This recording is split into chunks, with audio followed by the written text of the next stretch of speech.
For the longest time, I always heard that eggs were not good for you. They would raise your cholesterol. So I looked at the timeline. So 1960s, the American Heart Association recommends no more than egg yolks per week. Then 1970s, the government recommends low fat. So that's when they started saying in the 70s that eggs were unhealthy. In the 80s, they said raw eggs are linked to salmonella poisoning. Don't eat them. 1999, a study published in JAMA, which is Journal of American, I don't know the name of the journal, but JAMA, found no link between egg consumption and cardiovascular disease. So 1999 is when the conversation starts to change. 2013, an analysis of 17 studies found no link between egg consumption and cardiovascular disease. And today, 2024-25, eggs are considered a superfood. So what happened? Right? That's my question. So I think, again, it's just FDA. It's corporate greed and government. They just moved the bar depending on what's going on.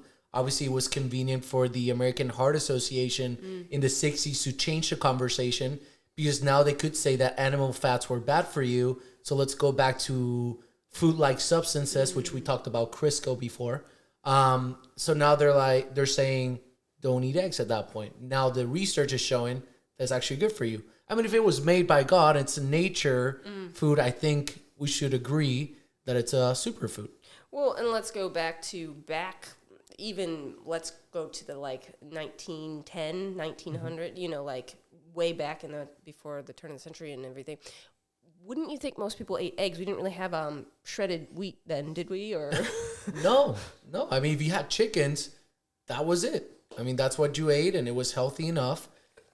I don't know, looking back at my childhood in Puerto Rico, I remember I'm from this town called Orocovis, where you and I have spoken in the past. We have family.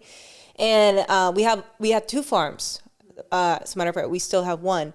And I remember we will always visit my grandparents over the weekends. And I remember my grandpa waking up, or the rooster will wake us up.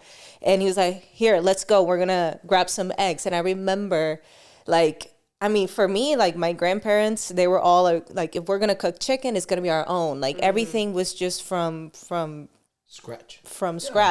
And I remember grabbing those eggs. In Puerto Rico, they're all brown, but they were all sizes and different. And I would ask them, those are healthy and this is what they're eating. But then somehow I live now in the city in Puerto Rico, what it's called, in San Juan. And when I hit they passed and I never came back, I walked away from that. And then I started listening, eggs are not good, but now I'm looking back and everything is so confusing. So I'm sure people are what is the right answer? So I feel like that's where we're all at. Absolutely. At first it was good. It was a family thing. Now stay away from it. Now and now it's good. So what is the answer? It's tiring. It is. So how do you know? And that's, I think, the premise exactly of the question is how can we discern what is healthy? I think most people desire to eat healthy. Yeah? Sure. And I think a lot of it really just boils around moderation. So too much or too little of anything can be problematic. And it's just finding that right sweet spot.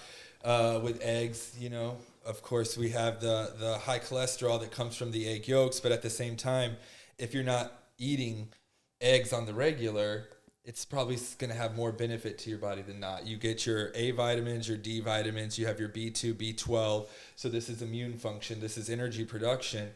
And you also, it's a good source of omega-3. Mm-hmm. So in moderation, I think is really where it needs to be. It's affordable. So I think that's another thing that's really kind of boosting popularity. Right now where things are very expensive, it's a quality protein. And it's affordable for families that maybe can't get all the meats that we used to be able to. Yeah. Well, and I think also the other part of the conversation, obviously we talked about animal fats, how they were considered bad for you back in the 60s or 70s. The other question is, were eggs bad, or it was because we were eating breakfast with eggs and 3 pieces of toast?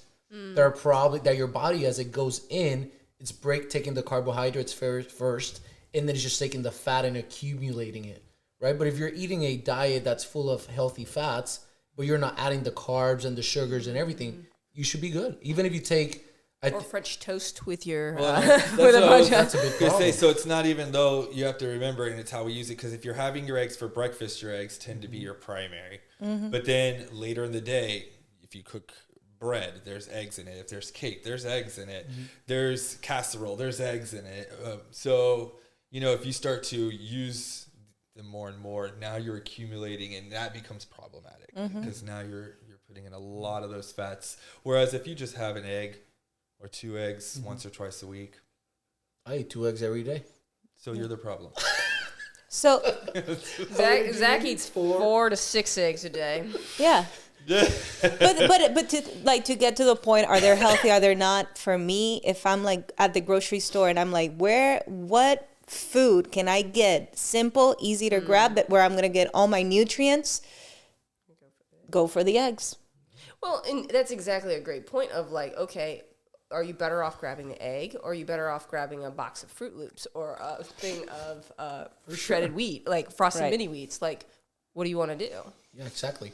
No, I think it has to do a lot with what are we eating every single day, right? Again, if you're going to eat 10 eggs a day, but you're also going to eat a loaf of bread, that's a problem. And if the options are, if you're going through the aisles of the supermarket, right, and you're just grabbing the Fruit Loops and you're grabbing the 2 eggs, that's a problem, right? So if you're limited and you want to be healthier, go back to to whole foods, right? Things that came from scratch, from a chicken, they were... Doesn't have an ingredient list. Right? Right. It's just only one ingredient. That's it. I think that's the best way to go if you want to be truly healthy at the end of the day. Well, and let's talk about this too. They recently banned red dye. Speaking of Fruit Loops, I think they banned red dye. Which one was it? 3. Red dye 3. Not red dye 40. Is there 40 of them? How many dyes are there? I don't know. I know there's red dye 40. Oh, there's only 2, 3, and 4? And 40, sorry. 3 and 40. I don't know. Those are the most common ones, I think. So they dyed that. So here's the question. That was in a ton of kids' foods, right? A ton, right? Betty Crocker sprinkles. There you go. And who hasn't eaten those? So the question then becomes, they're saying all of a sudden eggs are healthy, red dye's out. So eggs are in, red dye's out. But before red dye was in and eggs are out, can we trust what they're telling us? And if not, how do we know what to eat? Not at all. And by the way, red dye 3 was actually banned in other countries before the United States. It was banned in cosmetics because they knew it was causing cancer. The question is, why did they wait 30 years to ban it in foods? I mean, if it didn't come from Earth, should we be if you're using it in other things that are not consumable and you already know they're cancer producing, why would you actually make this legal for factories and companies to use it in their products? I mean, the profit over people. Also, what was crazy to me to think is with that article, which I read it the other day, they did say that there's going to be this time, it's like a 2-year span where like companies can basically 2027. fade away. But I'm like, no, this is killing people. This is serious. It's now. I don't care. People are going to lose their jobs. But listen, like there's lives you're putting in danger. Kids that don't know, like they're going to trust whatever their parents are putting in their plate. Get rid of it right now. I don't understand. Does it really take 2 years to get rid of it? No, it's crazy. I think it should be, if it's a bad thing, let's get rid of it. There's other ingredients that we can use that are actually safer and healthier for our bodies. They might cost a little bit more, if anything, but are you willing to trade off the health of our population to make $1 more and 1 more cent? I mean, that's messed up. And what purpose is it serving? The color. The color. It's all just for color. So silly, but kind of an answer still to what you're saying. It's in terms of how society is doing with things and how media trends bring things in, and we're almost looking for someone else to do the research for us, and we need to get Americans back to a place where you're putting the efforts into your family. You put the efforts into what you're putting on the table, and really, we're going to have media and especially social media throwing things at us all the time. Plus, the science is constantly changing. That's another concept that we have to understand, is that science is constantly changing. We're learning new things. And the most important thing behind science is to make sure that we're always asking ourselves questions.